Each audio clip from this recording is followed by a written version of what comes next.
Kim Chiu at Paula Avellino may sunod-sunod na pasabog na proyekto ngayong 2025.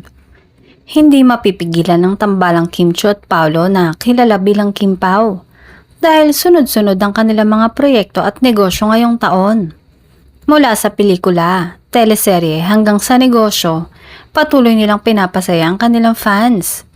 Hindi pa man nagsisimula ang serye na The Alibay at mukhang may isa pang aabangan ng mga fans. Kumpirmado mula sa ABS-CBN executive na si Cory Vidanes na magkakaroon ng Kim Pao ng bagong proyekto kasunod ng The Alibay. Wala pang detalye ukol sa title at release date pero siguradong magpapakilig na naman ito sa mga manonood.